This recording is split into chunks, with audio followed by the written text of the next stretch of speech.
O MT Sesc TV está chegando na sua telinha e hoje é dia de educação. Eu tenho uma novidade para você, Sesc Criança. No mês de fevereiro, a FEComércio, através do Sesc Mato Grosso, inaugurou uma nova unidade, o Sesc Criança.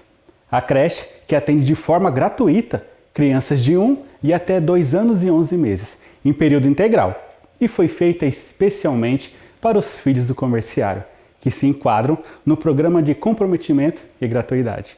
Quer saber mais? Entre em contato com a nossa central de relacionamento com o cliente.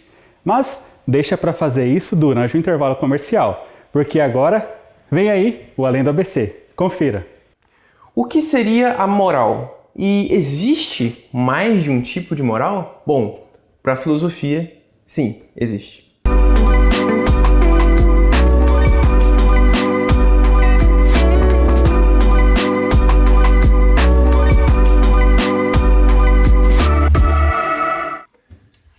Para a gente começar então, vamos falar aí de 3 tipos de moral.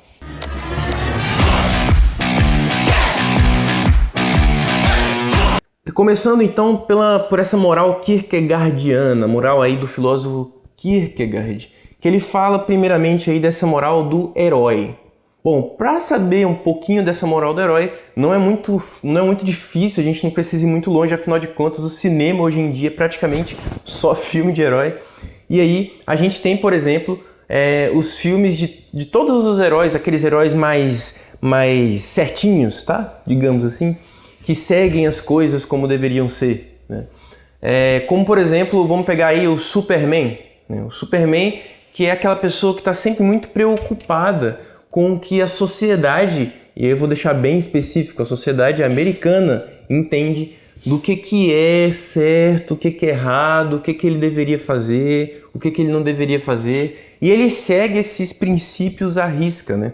Ele é uma pessoa moralmente correta e sim, ele se importa e não se importa pouco, ele se importa muito com o que a sociedade vai entender com o que ele fez de certo ou errado. E ele tenta justificar, se vocês assistiram aí, por exemplo, o filme Batman vs Superman, vocês devem lembrar aí da icônica cena em que ele vai para o tribunal, né, do júri ser julgado, e, ironicamente algemado, né, sendo que ali é como se fosse um pedaço de papel prendendo as mãos dele. Na verdade, ele está ali preso não pela algema, ele está preso pelos princípios morais estabelecidos na sociedade americana. Ou seja, a moral do herói de Kierkegaard é aquela moral que nos prende aos princípios e aos conceitos sociais, independente de qualquer coisa. Não importa se a gente está algemado ou não, não importa se a gente está sendo visto ou não.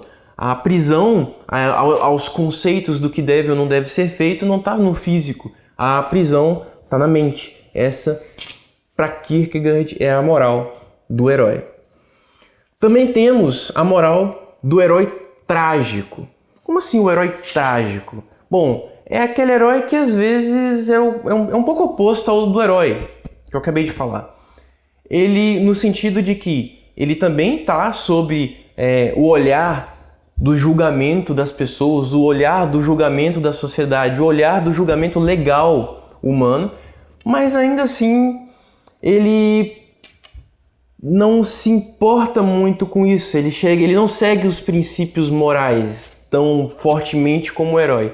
Ele segue mais os princípios éticos, aquilo que ele acredita que é importante, que é interessante. A gente tem como exemplo disso também dentro dos heróis ali o Batman. Como assim o Batman? O Batman é um herói trágico, ele não é um herói?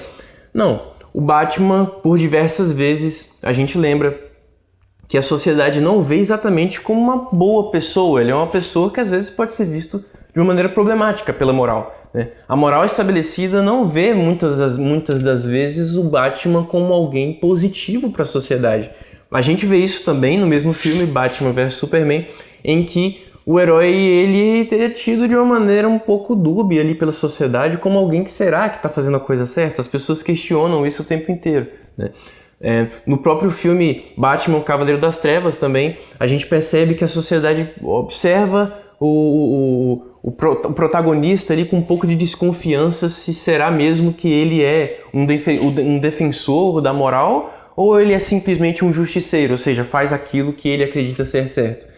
E o Batman, sim, ele tá mais para esse justiceiro mesmo, porque ele acredita, ele faz as coisas de acordo com os princípios éticos, ou seja, aquilo que parte da análise dele em relação à moral estabelecida, mas ele entende que a moral estabelecida muitas das vezes é falha, né? Ele entende que a sociedade pode errar, e é justamente aí em que ele entra com os princípios éticos para poder dar aquelas pequenas correções que existem, aquelas possíveis correções que existem que é possível fazer na sociedade. Então, o Batman seria ali aquele herói trágico, porque muitas das vezes ele vai ser visto como alguém negativo, mas ele não se importa muito com o julgamento que é feito em relação a ele. Afinal de contas, ele acredita que ele está fazendo a coisa certa segundo as análises dele em relação à moral estabelecida na sociedade em questão.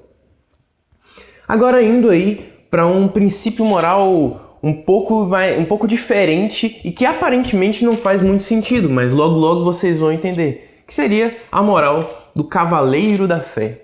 Como assim o cavaleiro da fé? É aquele que coloca o que ele acredita acima do que ele acha correto ou acima até do que a sociedade acha correto. Ou seja, ele coloca o que ele acredita na frente dos princípios morais e na frente até mesmo dos princípios éticos. Ele coloca na frente daquilo que ele acredita ser certo. Tem duas maneiras de exemplificar isso. Kierkegaard, ele cita como exemplo Abraão, né, quando Deus fala que ele deve sacrificar o filho dele em nome de Deus. Aí quando está prestes a sacrificar o filho dele, ele decide parar por ali. Kierkegaard, Deus fala para interromper que ele acredita ali na fé, né, de Abraão, então ele pede que ele não precisa mais sacrificar o filho dele, ele abraça o filho dele, chora e tudo mais. Esse é o exemplo ali que Kierkegaard dá. Mas um exemplo bem moderno disso, de alguém que também é um cavaleiro da fé e que faz aquilo de acordo com o que acredita, acima dos princípios morais e acima até mesmo dos princípios éticos, seria o próprio Thanos. Sim, o Thanos ali dos Vingadores. Por quê? Existe aquela cena icônica, né, que marcou ali Vingadores Guerra Infinita, em que Thanos está ali com a sua filha adotiva Gamora, ali para poder... Ele precisa pegar a joia da alma. E para pegar a joia da alma é exigido um sacrifício. Sem um sacrifício, ele não consegue ter a joia da alma. Naquela cena, Thanos vai até o penhasco ali, né, para conseguir a joia da alma com a sua filha Gamora. E em um diálogo com a sua filha, ele chora. E ao contrário do que muitas pessoas às vezes assistiram ao filme e imaginou que aquelas lágrimas seriam lágrimas de crocodilo, na verdade não. Thanos estava sendo bem sincero, ele estava chorando de verdade, ele estava realmente triste, e não era algo que ele acreditava ser certo. E obviamente, eu acho que eu nem precisava citar isso, também não é algo que eu acho que nenhuma moral estabelecida no mundo iria achar certo matar a própria filha. Mas mesmo sob lágrimas, mesmo chorando muito, ele decide fazer aquilo que ele acreditava ser certo, até mesmo... segundo a fé dele, até mesmo acima dos princípios éticos dele, porque eticamente falando ele não acreditava que aquilo era certo. A prova disso são as lágrimas que ele solta, né, que ele chora de verdade. É curioso que a própria filha dele questiona, ela fala, né, nossa, você tá chorando, sério isso? Mas as lágrimas dele não são falsas, é verdade, ele tá muito mal, muito triste pelo que ele tá fazendo. Quando ele puxa o braço da Gamora, você vê na expressão facial do Thanos a dor que ele tá sentindo. Ele tá realmente se sentindo muito mal pelo que ele tá prestes a fazer. Mas é aí que tá a moral do Cavaleiro da Fé de Kierkegaard. A crença dele, a fé dele está acima até mesmo do que ele mesmo acredita e o que as pessoas acreditam, então, né, muito menos. E ele vai lá, pega ela, joga pelo penhasco e consegue aquilo pelo que ele tanto acreditava ser certo fazer, pela existência dele, porque conseguir todas as joias da alma para poder acabar com a metade da vida do universo estava acima até mesmo do que ele acreditava ser certo ou errado. Era um princípio de fé, acima do que ele acreditava ser certo. Então, ele tomou aquela atitude porque o Thanos era um cavaleiro da fé ali meio deturpado, é claro, mas sim, era um cavaleiro da fé. Bom, gente, então é isso, esses aí são 3 princípios morais estabelecidos aí por Kierkegaard e como ele acreditava ser os princípios morais. Mas aí eu pergunto para você, qual desses princípios morais você acha que se encaixa melhor? E então, quais desses princípios morais você se encaixa melhor? Mande sua resposta pra gente lá nas redes sociais do Sesc Mato Grosso. Nós vamos agora para um rápido intervalo comercial e já já voltamos.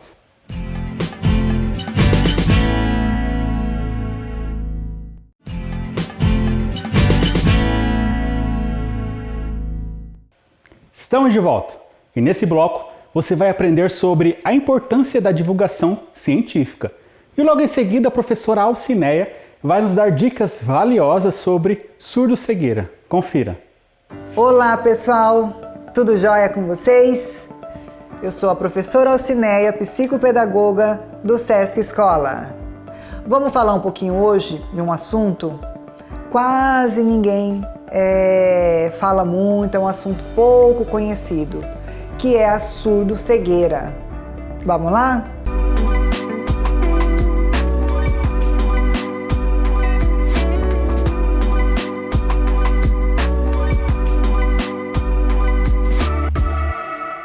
Então, gente, a surdo-cegueira, o que é o conceito de um surdo cego? O que é uma pessoa com surdo-cegueira? A surdo-cegueira, ela se dá quando a visão e a audição são prejudicadas simultaneamente, em graus de perdas diferentes, né? Pode ser baixa audição ou baixa visão, ou vice-versa. Aí se enquadra na surdo-cegueira, mesmo ele tendo uma perda pouca de audição ou de visão.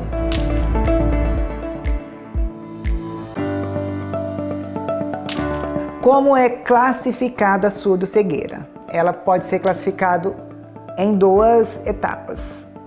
Como pode ser? Congênita ou adquirida. A surdo-cegueira congênita, ou seja, a criança nasce já com essas deficiências. Tudo bem até aí? Quando é adquirida, ela adquiriu com o longo do tempo, né? Pode ser que ela nasceu só com baixa visão e depois perdeu um pouco da audição, ou pode ser que ela era totalmente, com problema auditivo total, perca total da audição ou perca total da visão. Então, juntando os dois, ela foi adquirida, ela adquiriu ao longo do tempo.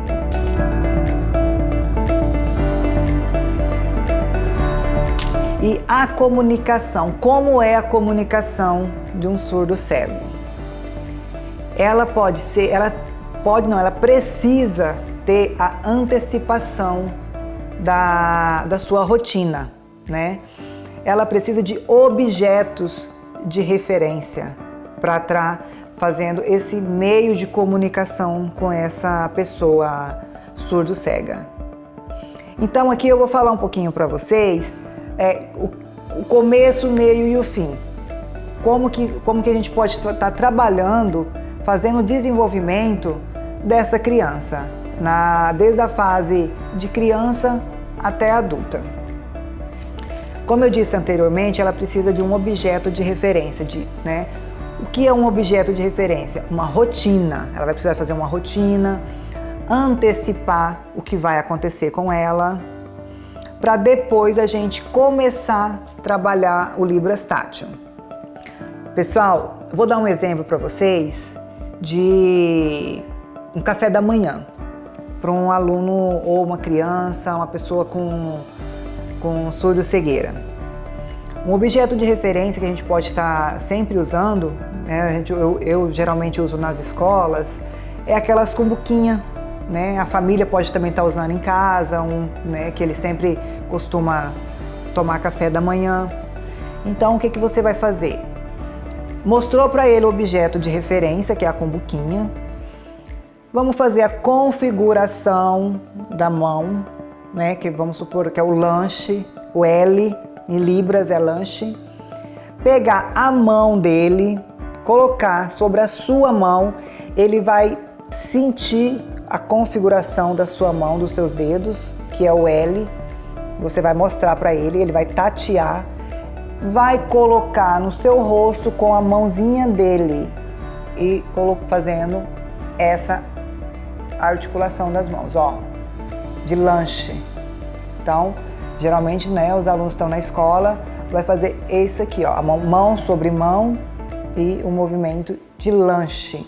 Então, ele vai entender todos os dias, tem que fazer isso com ele. Ele vai entender que aquele ali é a hora do lanche, que ele vai lanchar aquele momento. O objeto de referência, pessoal, ele permite melhor o que passa à sua volta, o que vai acontecer, onde, o porquê e com quem. Torna-se os conceitos mais fáceis a serem aprendidos. A memória possibilita a criança relembrar os acontecimentos. É importante principalmente quando a atividade vai demorar. Então, quando ele vê que está demorando, né, você vai lá e antecipa para ele, pede para ele aguardar, para ele não ficar ansioso. Depois que ele já desenvolveu essa habilidade, ele já entendeu que o objeto de referência dele é um meio de comunicação, nós vamos dificultar um pouquinho mais para ele. O que a gente pode estar fazendo? Tirando os objetos de referência. Nós vamos usar somente a imagem, o abstrato, em alto relevo, que aí ele vai tatear aquela imagem, né? E vamos fazer o sinal de libras tátil para ele também daquela imagem. Depois que ele já conseguiu assimilar a imagem, né? Aquela imagem, aquele abstrato, com o sinal, nós vamos retirar a imagem e deixar somente o sinal de libras tátil. E aí a gente vai aumentando o nível de dificuldade para ele, trabalhando assim somente com o libras tátil, trabalhando todos os sinais, né, a rotina, o dia a dia de mamãe, papai, e lembrando que é tudo, gente, libras tátil. Gente, é isso aí. Um beijinho, até mais. Um abraço, tchau!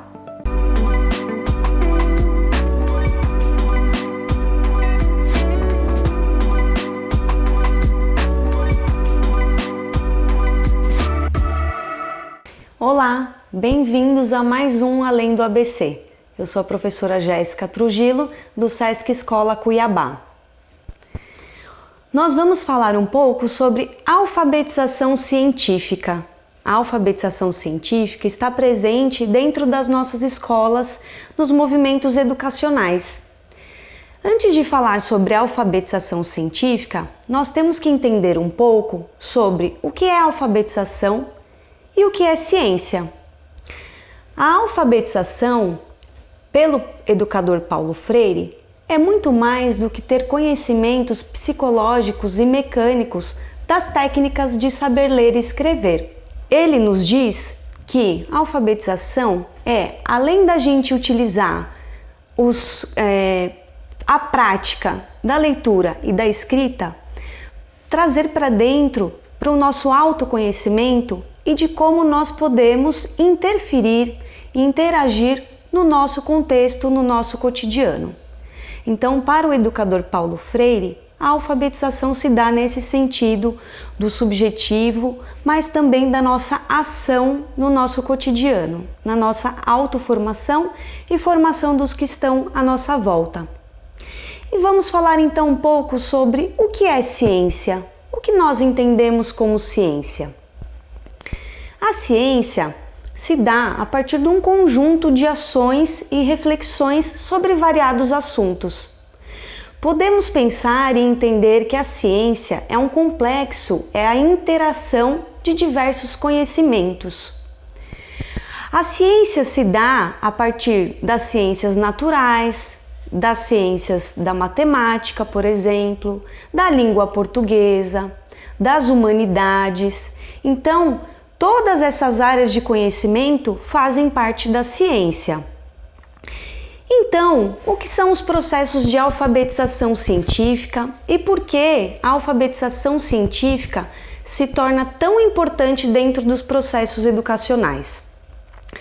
Entendendo os conceitos de alfabetização e de ciência, nós podemos entender que dentro das escolas nós temos então diversos conhecimentos.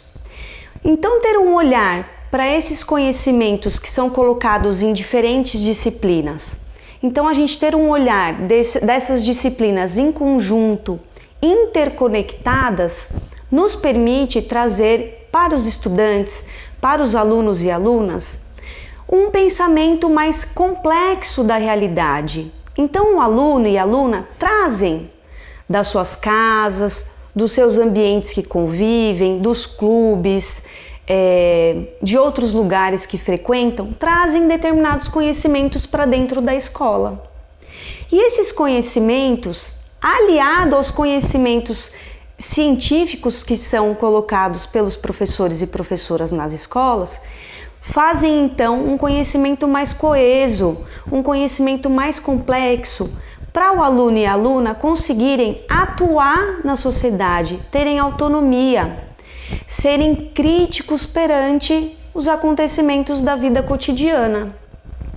Então, a alfabetização científica, que é muito estudada por diversos pesquisadores e pesquisadoras, buscam então fornecer elementos para que os professores e professoras trabalhem com os alunos em sala de aula a partir de contextos básicos da ciência. Então, entender, por exemplo, o que é a água, quais são as moléculas da água, e a partir dessa primeira base científica, aliar aos conhecimentos que os alunos e alunas trazem já em bagagem das suas casas e dos meios que convivem. Então, entender, a água tem as moléculas que formam, de onde vêm, né, essas moléculas, a partir dos rios, das chuvas, os movimentos de chuva, os cursos do rio, onde estão nossas águas, as águas potáveis, quando tem a contaminação das águas, como que a gente faz a despoluição. Então a gente vai começando a atrelar os conhecimentos vindos dos alunos com os conhecimentos científicos. Então, nesse sentido, a gente consegue fazer uma educação e um ensino muito mais profundo para que a gente possa ter um conhecimento da nossa realidade. Então, quando os alunos e alunas trazem para nós, dentro da sala de aula, esses conhecimentos, a gente precisa saber explorar isso, né? Muitas vezes a gente fala que só os conhecimentos científicos validados dentro das universidades são válidos. E na verdade sim, são válidos, mas também nós temos outros saberes, outros conhecimentos, conhecimento popular, que também é válido, foi constituído ao longo da história.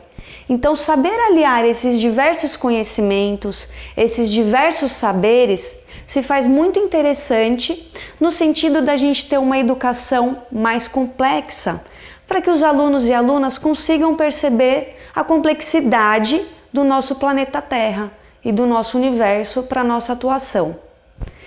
As nossas atuações se dão no âmbito do cotidiano, no âmbito de dentro da escola. Então, além da parte mais científica, da experimentação, das aulas práticas, dos laboratórios, de como as pesquisas chegam dentro da escola, de como os conhecimentos são nos colocados, temos que pensar que a ciência ela é feita e elaborada por um conjunto de pessoas, um conjunto de pesquisadores e pesquisadoras que elaboram conhecimentos, que fazem testes, que trabalham de formas quantitativas e qualitativas, que se debruçam sobre alguns estudos e elementos da natureza, da tecnologia. Então, como entender esses grupos, esses coletivos de pesquisadores, entender a forma que eles nos colocam os seus conhecimentos, aliado aos conhecimentos e saberes de dentro da escola. Então, esses são os processos de alfabetização científica.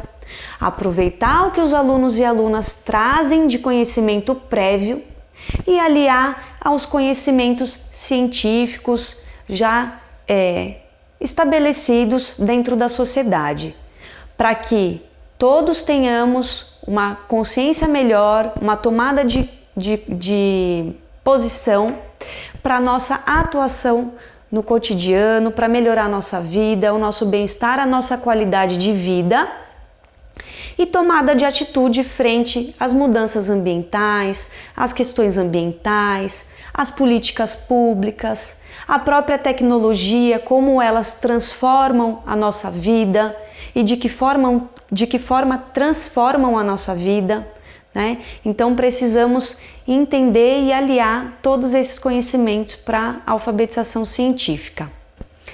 Espero que vocês tenham gostado. Esse foi mais um Além do ABC. Até logo! O programa de hoje está chegando ao fim. Passou rápido, não é mesmo? Mas a programação continua lá nas nossas redes sociais. Tchau!